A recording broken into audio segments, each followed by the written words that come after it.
Sérgio e Simone. Esse trabalho nasceu pelo interesse em um lugar específico da cidade de Salvador, que é a Ladeira da Montanha. Então eu tinha interesse muito grande em adentrar na Ladeira da Montanha, só que é uma área muito degradada da cidade de Salvador.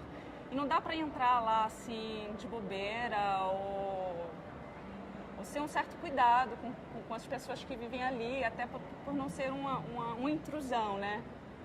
Então o que é que eu fiz? Eu comecei a frequentar uma fonte, que eu vi que tinha uma fonte na Ladeira da Montanha, que chamava Fonte da Misericórdia, e que é uma fonte que alimentava a ladeira, porque a ladeira ela não tem uma infraestrutura.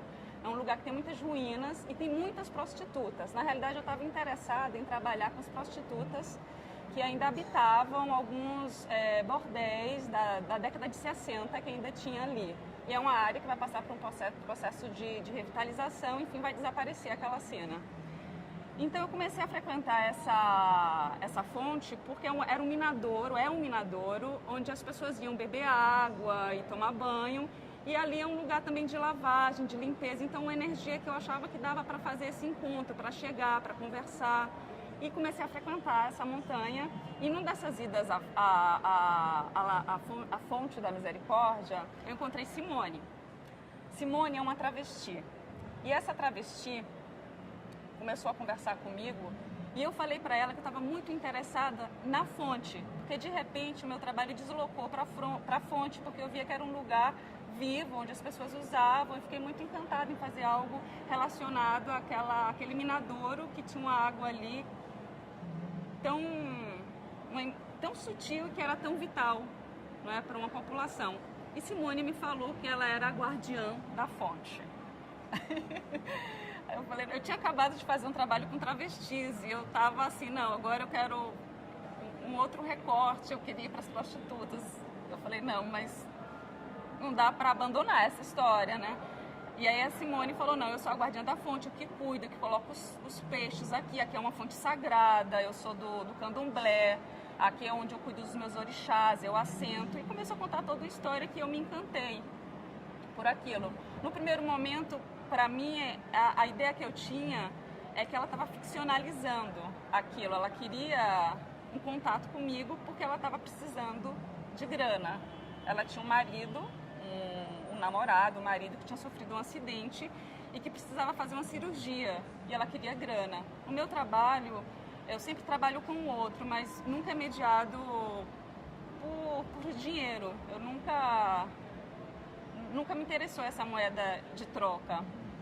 Então eu falei, eu ajudo a fazer a cirurgia do teu marido e depois disso a gente faz um vídeo.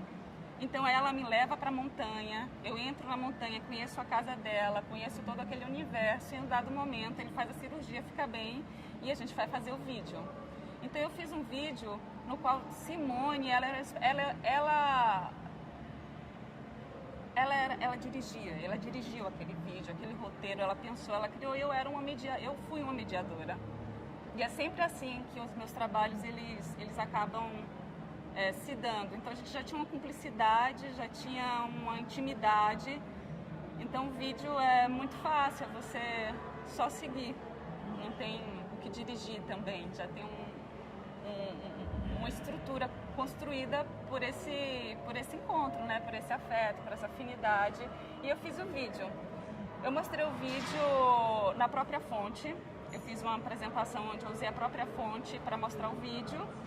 E um tempo depois eu fui pegar a autorização do uso de imagem para Simone, que eu queria mostrar esse vídeo em outro lugar que precisava da autorização do uso de imagem. Nesse momento que aí aparece o Sérgio. Por quê? Porque Simone, ela era usuária de crack, como a maioria dos moradores ali da Ladeira da Montanha, e ela teve uma overdose de crack. E essa overdose foi seguida por um delírio mítico, que ela acreditou que encontrou com Deus. E aí quando eu reencontro a Simone, ela já tinha voltado para a identidade masculina, para o nome de batismo Sérgio, e se tornou um pastor fanático.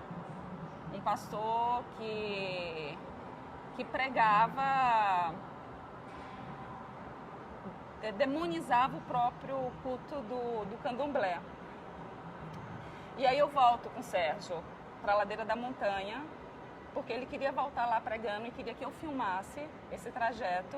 E a gente retorna à ladeira, ele já como um Sérgio, fazendo todo um discurso evangélico, religioso. E nesse vídeo, eu fiz um recorte de como Sérgio, ele resolve essa questão do desejo dele.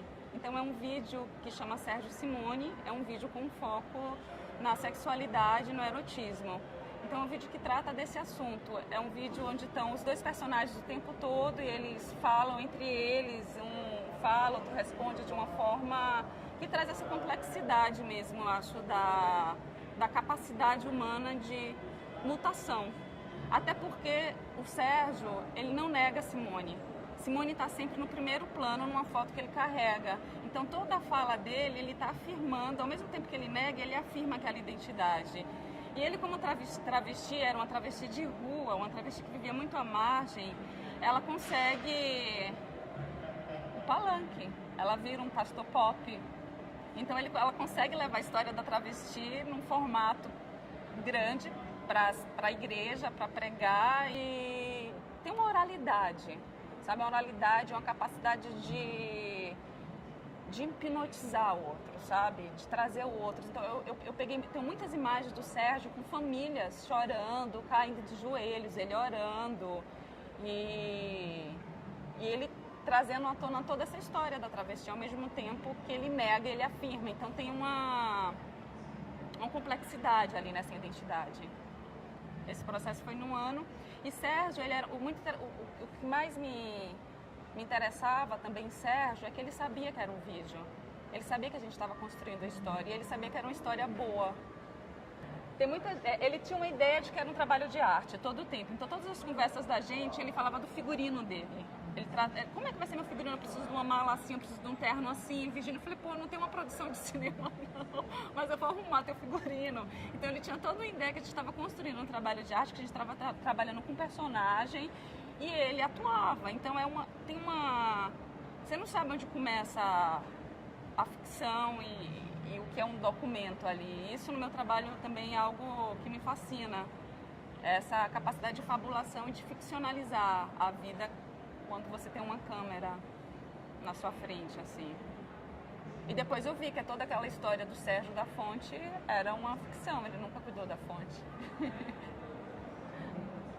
Desde o meu trabalho de mestrado, eu comecei por desconstruir a imagem da feminilidade, dessa imagem da mulher, que é uma mulher construída para atender um desejo masculino. Entendeu? E eu comecei esse trabalho desconstruindo minhas imagens do álbum de retrato, onde eu me construí a partir dessa imagem. Então é uma questão que partiu muito de uma transgressão pessoal nesse lugar. E esse processo, depois eu fiz um trabalho com travestis, na época onde eu estava me descobrindo uma mulher que gostava de mulheres. Então tinha uma aproximação também com elas por uma identificação da gente estar transgredindo algum lugar e um lugar de libertação. Então foi todo um processo que partiu muito de uma motivação, de uma transformação a partir de mim mesmo. E depois eu fui cada vez mais me interessando pela diversidade humana.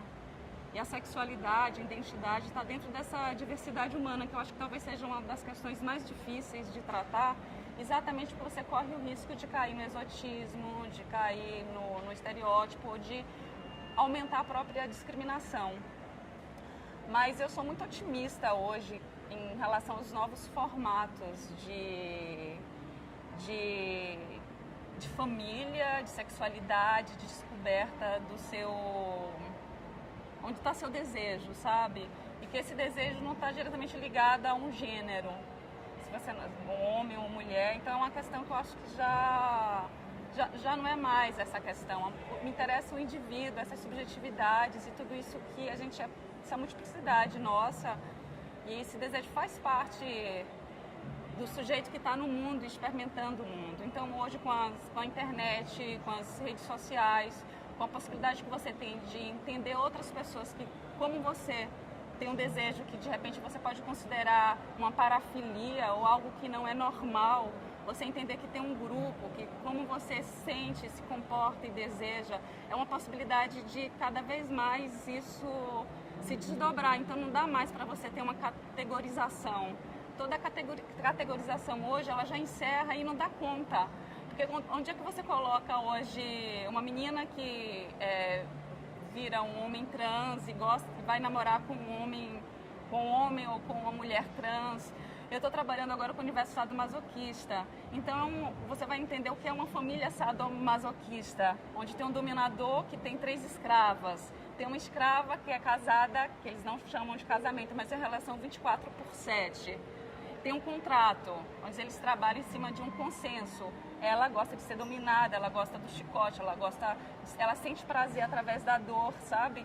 E é algo que quando você se aproxima, o que mais me motiva e o que mais me emociona, vamos dizer assim, é que é muito semelhante no final das contas. As questões, o formato. Então, a sexualidade eu acho que ainda está num nível assim de desabrochar coisas incríveis, sabe, do homem, porque não dá para você categorizar e não dá para você discutir identidade nem gênero. Acho que até essas palavras elas já estão de alguma forma sem dar conta do que é esse homem contemporâneo, sabe, onde está seu desejo. Então são identidades e novas possibilidades mesmo de formatos. E eu acho que o sadomasoquismo é mais um lugar, assim, que eu estou descobrindo de uma forma muito íntima, porque eu estou convivendo com esse grupo. Um outro lugar de você entender um prazer que vem a partir da dor, que pra gente é algo quase incompreensível, né? E eles se resolvem e tem uma vida social, onde uma trabalha na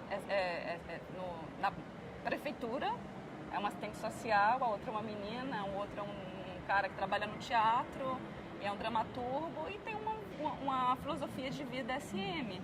Então eu acho que tem filosofias de vida, modos de vida hoje, que a gente não dá conta. Nossa, é muito emocionante, é muito forte estar aqui para mim, é muito gratificante e é uma responsabilidade muito grande que a gente começa a ter e a ver teu trabalho e é uma alegria imensa estar aqui.